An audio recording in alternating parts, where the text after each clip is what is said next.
Get buff like Brock using Control. Link in description down below. Ash and Misty, the OG shipping anime pair who never ended up together. Or did they? Well, in the manga, The Electric Tail Pikachu, which is directly based off the anime, they not only end up together, but they end up doing something that I would never in a million years expect to see in any Pokemon media now. But how did they end up getting together in the first place? And how did they portray Misty looking like this? Well, keeping the latter aside for now, while there were hints of them getting together in the anime, it never got this far. Pokemon The Electric Tail Pikachu is indeed based off the original Pokemon anime, though there are some major differences right from the get-go. For starters, Ash doesn't obtain Pikachu through Professor Oak. He's just downing a soda and reading a comic when he suddenly hears the electric rodent inside of his wall gnawing at his cables. Ash tries to catch the thing, but Pikachu outsmarts Ash, making so that Ash has to chase it all over Palatown. But when he does catch it, the rodent looks at him all cute-like, and it almost looks like Pikachu actually likes him here, unlike the anime. But how can it be the start of the series without Gary? And you may be thinking that Gary is important because he's Ash's rival. And you're correct, but Gary is also important here for one more reason: his sister. Gary gets his Pokedex and has a Pokemon with him and gives Ash the spiel as per usual. But this time, it's more so because Gary left school and got his trainer license and Pokedex immediately, while Ash hasn't and has been slacking off with everything. But this is what Ash needed to get on his feet, because after going through this and witnessing the classic Gengar Nidorino fight on TV, Ash heads off to get his Pokemon license immediately. And as he goes out to get his license, he's greeted by none other than May? Yeah, not the May from the anime, but rather May Oak, who's typically known as Daisy Oak, Gary's sister. And this time, she comes into the manga with quite the heavy burden, as she is not only Ash's initial love interest, but she is straight up Ash's driving force and motivation to be the very best, as Ash has a crush on her so big that he wants to succeed just to impress her. May says just a few nice words to Ash, and this guy is not only blushing, but he is elated. That's right, Ash likes other girls here aside from Misty. Actually, as you'll see very soon, he's not even that fond of Misty at first, which is surprising because this guy is just straight up running on the 10-year-old hormones. He cannot stop thinking about girls. That's kind of his whole thing in the beginning. And you might be wondering to yourself, isn't that Brock's gag? Well, Brock is still that way, but just funnier than Ash, as we see in a few chapters when Brock starts traveling with Ash and the two bond over how attractive Sabrina is, and even dap each other up as they both share the same weakness for cute girls. And speaking of all this, we need to address the elephant in the room before Misty comes in.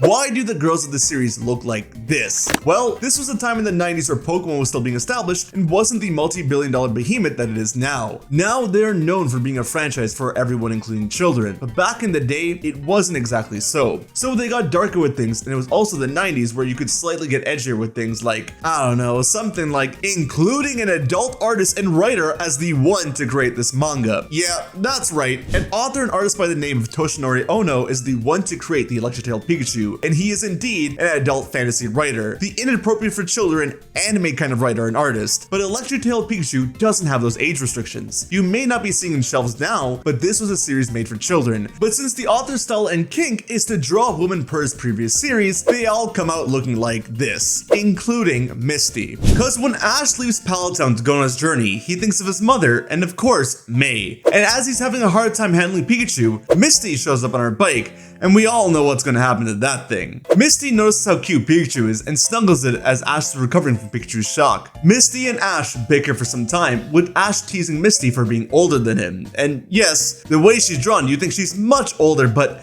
they're only like a year or two apart. But anywho, Misty basically tells Ash that he sucks and can't amount to anything and rides off. And while Ash is pretty annoyed, he really can't say anything back because his Pikachu is trying to prove Misty right. Just like in the anime, Pikachu gets attacked by a bunch of Spearow and Fearow, but this time it is away from Ash.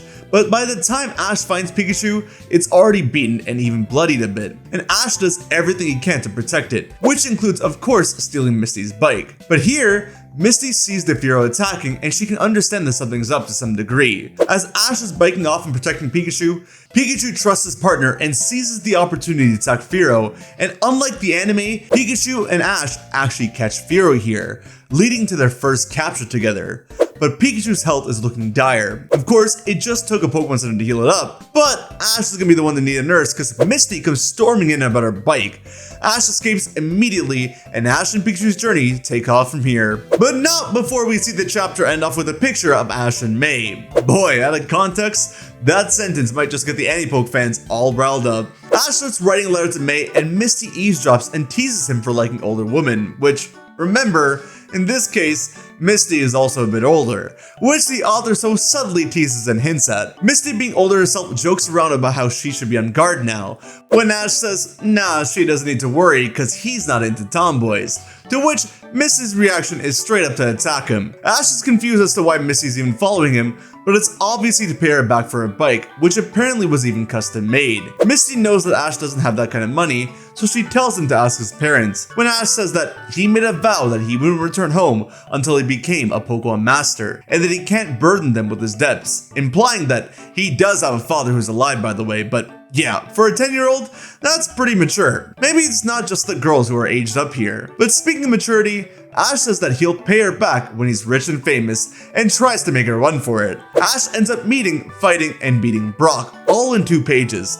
And Brock's hilarious in a different way in this manga. Brock even formally gasses Ash up. Remember, this is before they bond over their love for girls. Misty compliments Ash for beating Brock, and when Ash asks how many badges Misty has, she claims that she'll never tell him, leading Ash to think that she doesn't have a single one. We see Misty and Ash discuss his Pokemon nicknames, including John Luke the Pikachu, which he never uses, by the way. When his Caterpie starts to evolve into a Metapod, Ash is thinking that Caterpie is sick at first, but Misty reassures him that it's evolution, and Ash is super excited about it. He encourages Pikachu to evolve too, which Misty is just amused by. Later on, Misty finds out that Ash is going to Cerulean City and is flustered by it, but also insulted when she hears Ash be so casual about it, just picking up another badge there. Ash keeps up this attitude as he leaves, and Misty is frustrated and says that she could teach him a thing or two, which she realizes she really can teach him a thing or two. Ash storms into the Cerulean City gym, and luckily for him, he's greeted by 3 beautiful young women, Daisy, Lily, and Violet.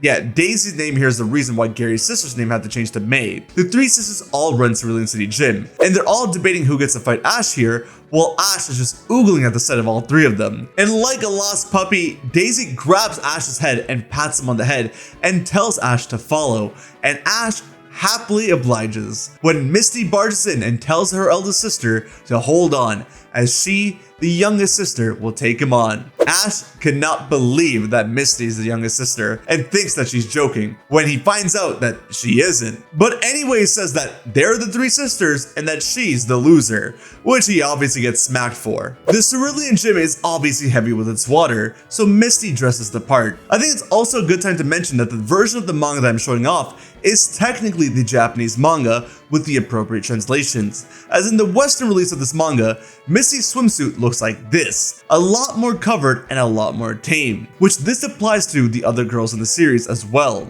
However, the Japan translation is what I have on me for this video, so yeah, we're sticking to this. And even though it may not be as child friendly in terms of the context of the manga, it makes more sense. Because though Ash is figuring out his battle strategy, and though he claims he doesn't like Misty, he's staring right at her, being revealing and blushing throughout all of this, which Misty of course notices. They start their battle with Pikachu and this menacing looking Gyarados. Gyarados snatches Ash's hat, and Misty lectures Ash, saying that he should have thought things through before challenging their gym. She feels sorry for Ash's Pokemon, but says that if Ash can get his hat back, he wins the gym fight. So even here, Ash is getting semi-freebies. Ash isn't worried though and is confident that he will win, but Pikachu is too afraid of Gyarados to move. So he sends out Firo next, who's apparently taking time for its beauty sleep.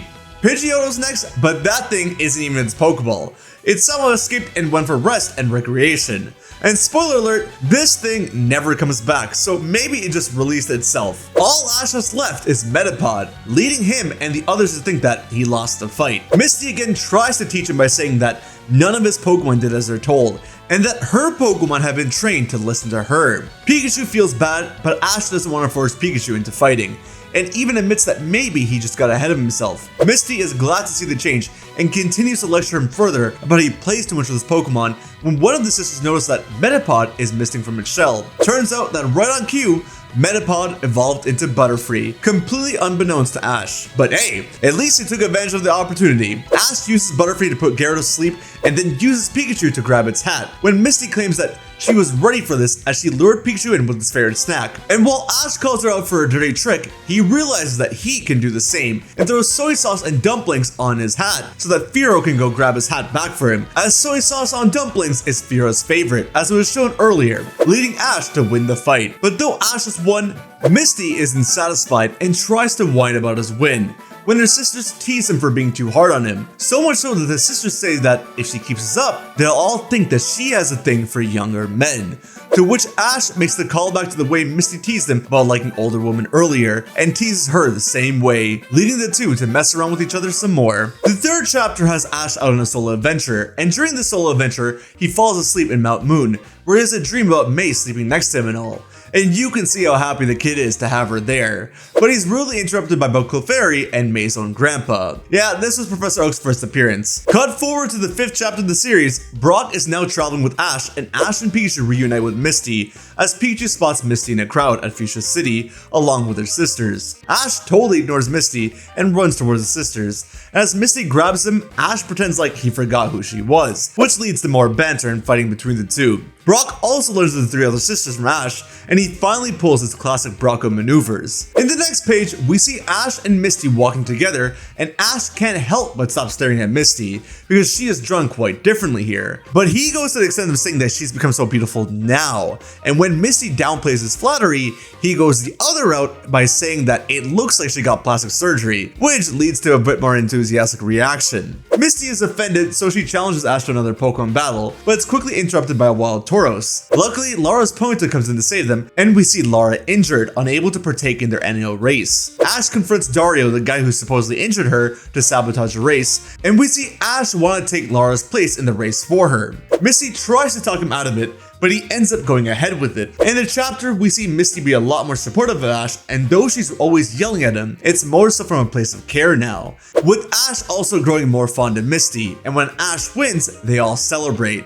And they even take a wholesome picture together. Now the next chapter is anything but wholesome, because Misty is drawn differently here again, but this time in the craziest way possible. While the last chapter was based on the episode The Flame Pokeathlon, this chapter is based on the episode The Battling Eevee Brothers, and Misty is a big part of it. Misty formally joins Brock and Ash for their adventures, and you know, it starts off somewhat tame for this series standards, with Misty grabbing Ash's hand and it being a little close to something it shouldn't be close to, but the next page, being the cover page for this chapter, is insane, as Misty dressed like this. Ash and Brock can't believe it, and even Pikachu is excited. Brock is third wheeling these two as they go off to learn more about evolutionary stones, and Misty is showing signs of being physically more comfortable with Ash, even if it's just coming off as fighting and all. Misty and Ash just keep having banter, and Ash is just being an idiot around Misty, and he asks Brock for help as he wants Misty to buzz off. But Brock says that he was going to compliment Ash for his flirting technique, and even starts to sing that song about them sitting in a tree and kissing and all. And they're shown to be uncomfortable while Brock is having a great time. There's a lot to show off in terms of degeneracy in this chapter, but overall, Misty isn't able to find the stones she's looking for at the right price. And a bit of a debate ensues about women evolving and maturing over time, while men stayed the same, leading Brock to get some beatings as well. And while Misty is annoyed,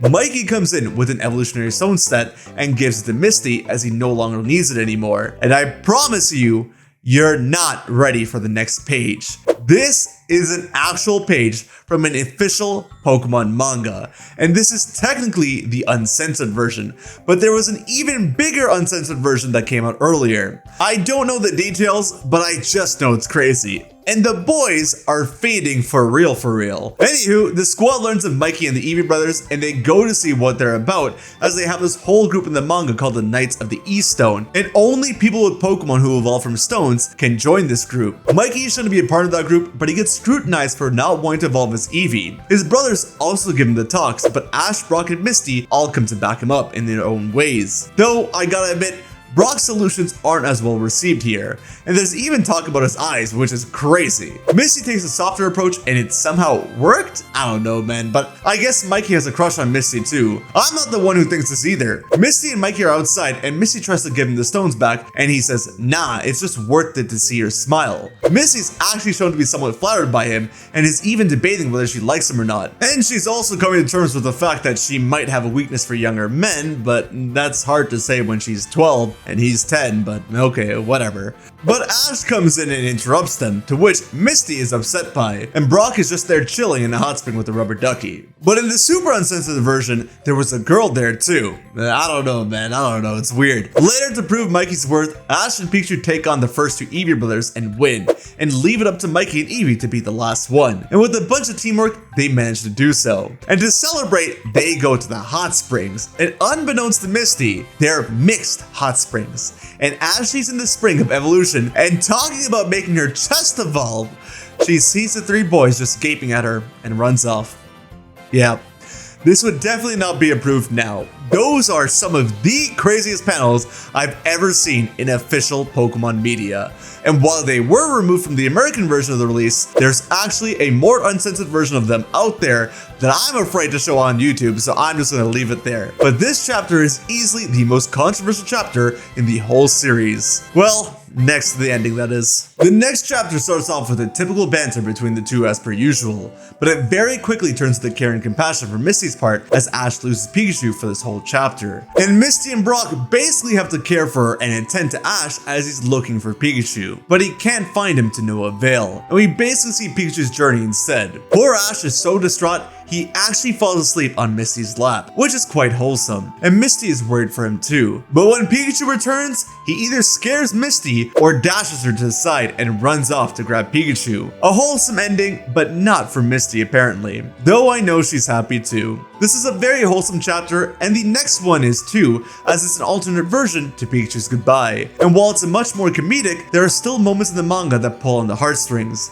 While the group, and especially Ash and Misty, are becoming more and more mature with their conversations and interactions, Misty just teases Ash here with a bit more care and compassion. Oftentimes about Ash missing Pikachu as now hanging out with a gang of Pikachu instead. And specifically, this girl Pikachu he's simping for. Like trainer like Pokemon, am I right? Anyways, Misty is again shown to be supportive throughout this, and fun fact, this is the first time the team meets Team Rocket, at least the humans, and they just roast them. But even as Ash and Pikachu beat Team Rocket together, it looked like Pikachu was gonna stay back with the pack. Brock, after a few days of waiting, is ready to head out, and Misty gently asks Brock if they can wait one more day, but Brock tells Misty that this is a lesson that Ash needs to learn. And they proceed to move forward. But Misty does try for Ash here once again, showing their growing dynamic. And of course, Pikachu does return, and they all venture off together. The journey continues with the group learning to work together more, and just overall, the story gets more and more wholesome. But in chapter 11, it's revealed that Ash actually got 8 different badges, and is now eligible to join the Pokemon League. And while it is a big deal, this also marks the departure of Brock and Misty for a bit, as they feel as if they'd done the job that they needed to do to support Ash. And seeing Ash grow has been so inspiring for both of them that they themselves want to go on their own training and growth, but they promise to meet him at the Pokemon League in 2 months' time. This leads to a moment of silence that's absent in the anime series, and we see Ash reflect on his journey. We also see his maturity as he remembers May, Gary's sister, and thinks about writing to her, but in a completely different tone this time. And though we see him helping a pretty woman later in this chapter, he's not enamored or running off of hormones like before. This journey has changed him as a person. It's helped him grow in a big way. We skip again to the Pokemon League and we see Gary mature as a trainer as well, as he shows Ash massive respect and is even looking forward to facing him in the league. Misty and Brock quickly return and are revealed to have entered the Pokemon League and also be knocked out from their round 1. So they go back to making sure Ash is put in place and help coach him. Even when it comes to Ash and his Charizard, they acknowledge Ash's weaknesses in commanding it, but still support him through. Ash and Richie become really good friends throughout this time, and Misty hopes that Ash and Richie won't have to go up in a battle together. Whereas Brock says that the masculine urge in men thrives off of such competition. And so it would be for the best for that to happen, which Misty smacks him for. But seeing as how Richie beat Gary, Ash versus Richie ends up happening in this manga as well. However, the battle goes a bit differently. In this battle, Richie also ends up having a Charizard, and it's Charizard versus Charizard. However, Ash's Charizard goes on a rampage, severely injuring and even blooding up Richie's Charizard. Ash tries to stop his Zard, but to no avail, leading Ash to recall his Pokemon and forfeit the match, leading to Richie's victory. While Ash is happy about Richie's victory, he's ashamed of himself as a trainer for the way his Charizard went about the battle, with the way he's trained his Pokemon. And while Richie forgives him immediately, Brock and Misty know that Ash needs them. And while Ash feels as if he has no right to call himself a trainer, Brock tells him that his training and education don't end here. And over time, even Charizard will come to understand what a great trainer and friend he really is, giving Ash the encouragement needed to bounce back. And Misty once again grabs his hand and takes Ash to the stadium so they can all cheer for Richie together. After this, the Orange Islands part of the manga takes place, and there's only a few chapters here, but the first two involve Ash going on solo adventures there and show him catching Lapras and Snorlax. But the chapter after that has Misty tag along with him on his journey, and spoiler alert, this chapter is all about Misty. By the way, Tracy isn't here at all. Sorry, Tracy fans. This chapter is based on the episode Misty Meets Her Match. Ash and Misty save this little girl from drowning, and upon saving her, she basically forces Misty to be her big sister. She takes her to her home where she meets their big brother, Jeremy. Pretty sure his name was Rudy in the anime, but regardless. Because his sister wants a big sister, this guy puts a wedding dress on Misty and forces her to marry him tomorrow. May I remind you that even with a potential time skip, that these are still children.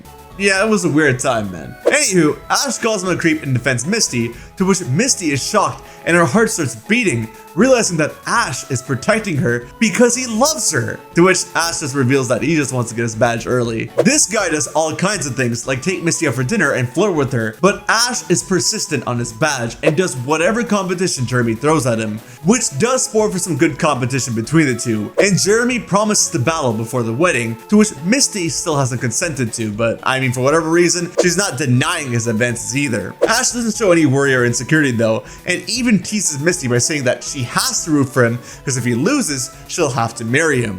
Which she rightfully says that it's not his choice. But I think the teasing coming for Ash is trying to convey that he really does care for her and is willing to protect her. The battle starts off terribly to the point where Misty is even wondering if he's gonna win, but Ash does manage to bring it back to a one-on-one. But Jeremy isn't giving up on his sister's dream just yet. As Ash is struggling, Misty reminds him what's on the line, and he actually thinks of a way to beat Jeremy. As Ash wins, Mary, the little girl, cries because she lost Misty.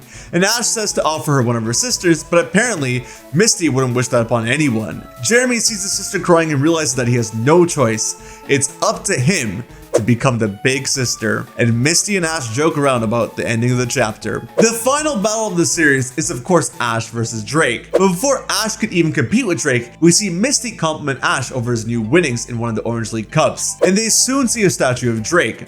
They both are admiring him, and Misty again messes around with Ash by saying that if he beats Drake, they might even make a statue of him, which he playfully replies back by asking if one of him wasn't enough for her. But he quickly takes it back to the idea of battling him and says that he would love to face him in battle. Misty says that he wouldn't even last 2 seconds, but Ash says that winning isn't everything, and you see him look at Drake on the TV screen with admiration and excitement, while Misty glances at him, acknowledging and respecting his growth. Ash gets approved to fight Drake, and he just stays up all night trying to figure out what Pokemon to take to battle him, when Team Rocket shows up as castaways. Ash hears his stomach rumbling though, and offers them dinner, which they are so touched by. They rinse him out, but hey, the trade-off is that they become his friends, give him the advice he needs, and even support him throughout his battle. But only after crashing with him and Misty, which Misty was completely oblivious to. Speaking of Team Rocket, I have a whole video talking about Jessie and James and their love story here, because in this manga, they also canonically get together. And if you want to explore the details of that, you have to check out that video, but let's first finish the story. After you subscribe, of course, because if you made it this far into the video and you haven't subscribed, what are you doing? Ash meets Drake on the battlefield, and with respect and excitement from both sides, the battle kicks off. We see Team Rocket and Misty there supporting Ash, and throughout his battle with Drake, Misty is shown to be really encouraging him and trying to help him win this battle. Even when Team Rocket is worried about Ash using Charizard, Misty trusts Ash and assures Team Rocket that Ash has been training Charizard well. Later on in the fight, as Pikachu is struggling against Dragonite, Misty gets worried and tells Ash to pull Pikachu out of the battle for its own safety. But Ash hangs up on her, telling her that it's his fight. But more so, it's because Pikachu still wants to win, and he doesn't want to let his Pokemon down. And you know what?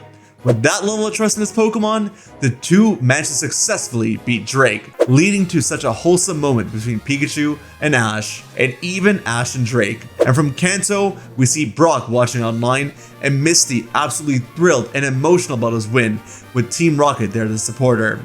And the very next day, She wants to go play with Ash on the beach, but Ash is beat, so she gets Pikachu to recharge his batteries just so they can play together.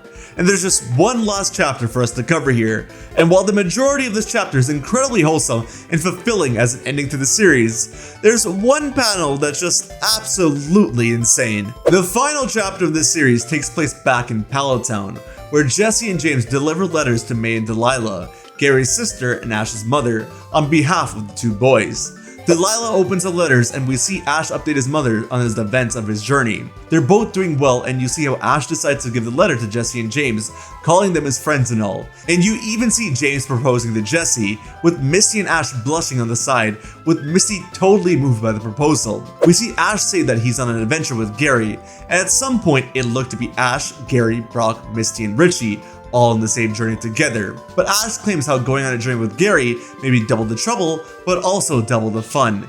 And really, it's things like this that make the series wholesome. The subtle growth of these characters and seeing them all go past their initial tendencies from when they first met them and mature into different people. Gary and Ash working together to fight Lugia is something they never could have dreamed of before, and now they're out doing just that and having fun together while supporting each other on their journey. But Ash is also doing things that are too mature for his age, as you see him and Misty here, with Misty covered up by bubbles or something, and Delilah and May say he's naughty and all, implying you know what in the bathtub. I do not know how this came to pass. Yeah, I think it's cool that Ash has passed his flimsy crush with May and found and developed true feelings for Misty over the span of his journey, but this is insane and not at all appropriate or right or anything for someone of this age. He realizes there's so much more to life and this journey, and he's excited for all of it.